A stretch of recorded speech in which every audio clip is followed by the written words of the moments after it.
Hey guys, welcome to NZ Pocket Guide. Today I have the privilege to be joined by Tara from @Kiwi Americans. She is a local of Wellington. Yes, she's from the USA, but she has now lived with her family of 4 kids and one husband, which is half a kid, in Wellington for 6 years. So she definitely knows how to keep the kids busy this summer.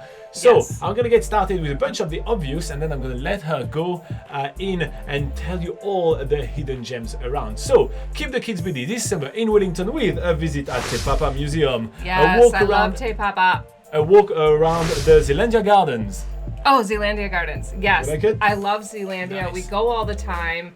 You can get a pass or you can kind of go as much as you want in a year. So I do recommend that. It's just beautiful. Nice. Check out the local beach, such as Oriental Bay, which is like the closest one to the city center, or Shelley Beach, which is my personal favorite. You can check out the WETA workshop if you are into movies, or if you're a little bit of a geek, your kids are going to absolutely love Lord that. of the Rings, anything.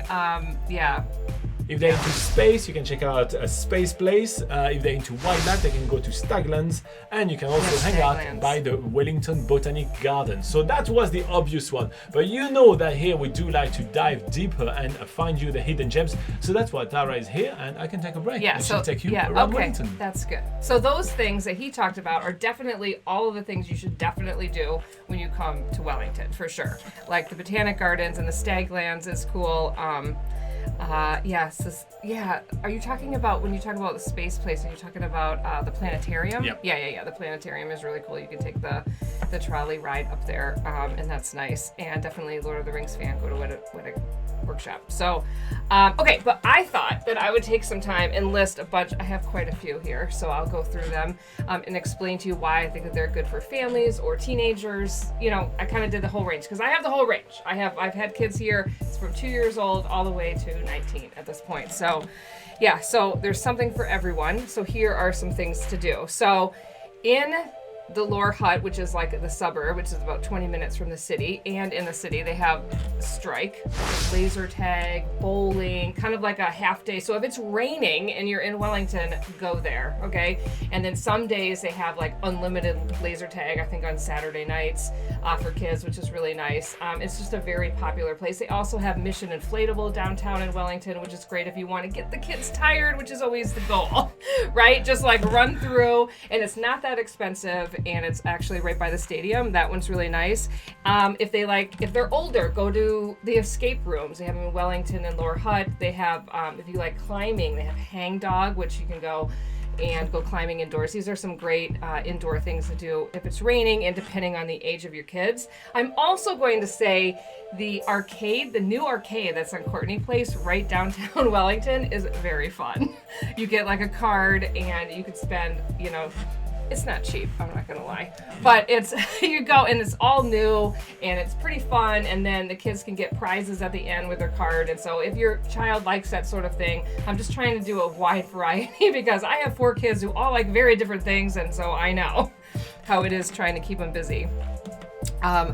Another idea, actually, is you can take the Days Bay. It's, East by West ferry. So if you're in Wellington, you can take a short ferry ride, which is always nice to go on a boat in the water, to Days Bay, which is Eastbourne area, which is a whole nother beach. And I highly recommend that beach. So like he said, Oriental Bay and those beaches, all very nice if you're in the city. But if you want to try something different, take that boat over, and that beach is great. And then right across the street from that beach is called the Pavilion, and it's an amazing place for pizzas and ice cream. And they have a huge lawn that's set out where it's a public space, so you can set up volleyball nets or just have a family picnic there and go to the beach. And so they have like boat rentals right there on the beach, which are really nice. Great hiking, like right there, like right from where the beach is. You can do that. So that's kind of a cool place. They actually have some really cute restaurants, and I think my favorite coffee shop is right there. So they have a couple shops. Days Bay is a recommendation that I don't know that everybody knows about. So I would definitely do that. Also, if you're there and you guys like bike riding as a family, you can go just to the very end of that town. you can rent bikes and go to the lighthouse. It's the Pencarrow Lighthouse, and it's a great bike ride. So that would probably take you about a half a day. I would recommend that one. That one's really fun if you're into biking. You can get e-bikes with them or just regular bikes. And it's flat, so just a regular bike is fine. So Days Bay Beach. And then if you don't, here's another option. You can take the East by West ferry from Wellington to Somes Island, which is the island in the middle. You could spend a half a day walking around that, and that's free to go on the island. It's just the boat to get there, and then have a picnic there. And then I would take the boat then to Days Bay, and you can have the second half of the day on the beach, you know, doing boating or swimming or whatever. It's just a really nice beach, because for kids, it's important that it's quite shallow sometimes if you have little kids. So it's quite shallow all the way for a while. And, you know, it's a nice sand bottom. I don't know. It's a really nice beach. Another thing to do if it's raining is if you are not from New Zealand, or, you know, I just really think that the boutique theaters that they have here are really different. Like, they don't have that in the US. Where you go and you can get a wine, or you can get ice cream at the theater, which is different. And they're so cute, and you actually like sit on like a mini couch, and it's kind of it's a boutique theater. So there's a bunch of them in Wellington region. And so, you know, if it's raining or you feel like a movie, sometimes, you know, when you're spending days and days and days outdoors with the kids, it's nice to just have a day in with the movies.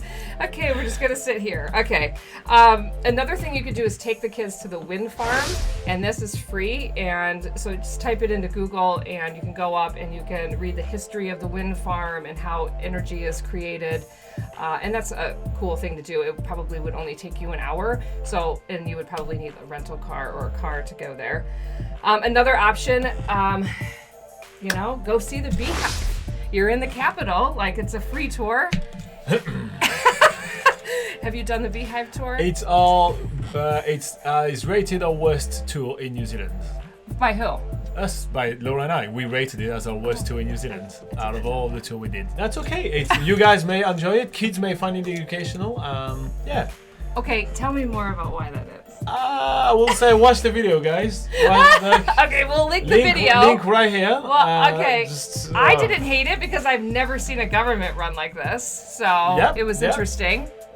Okay, and it's really cool if you can go in parliaments in session and you can see them yelling at each other, because that was an experience for me, I'm not gonna lie. All of a sudden, this guy's speaking, and they're all just kind of look like they're relaxed, and then they go, "Rubbish!" And then they sit back down. I'm like, at this point, you better as well go at the zoo. I know. I'm like, what? Like, you just had no idea it was coming. And then it's just funny because, like, rubbish doesn't seem like that mean of a thing to say. Anyway, so anyway, maybe go to the Beehive. Another thing to do is the Red Rocks. So that's a hike that you can do out to see the seals, and that's free. It would take, you know, depending on how old your children are. I did it when my kids were very little, but, you know, that was the activity for the day. Didn't do anything after that. Yeah. And so you go out, you see the big seal. They're big seals, and then when you come back, you know, have lunch. We'll probably have lunch out there, and then come back, get some ice cream. That's what you do. So yeah. So those are my kind of insider tips for Wellington. Hopefully that was helpful. All right, so if you guys want a full list of all of those, it's in the description of this video. There is a link, and it takes you to nzpocketguide.com, which is New Zealand's largest travel guide, and on there is all the things to do with kids in Wellington. If you feel like a little Wellington getaway, we do have a video just right above my head right now, which is our 5 favorite Wellington getaways. So you may want to check this one out. And if you want to say thank you to Tara and to I for all our hard work, you want to hit like and subscribe at the bottom of this video. And you can link my video that tells about the 5 places that I like to go. So if you're like, it's more like restaurants. On the end screen, there's going to be a big rectangle right here with Tara's face on there, and you can check it out. It's going to be good. Nice. Yeah. And if you want to follow Tara, it's at Kiwi Americans. In the meantime, you guys have an awesome trip to New Zealand. Bye-bye. See ya.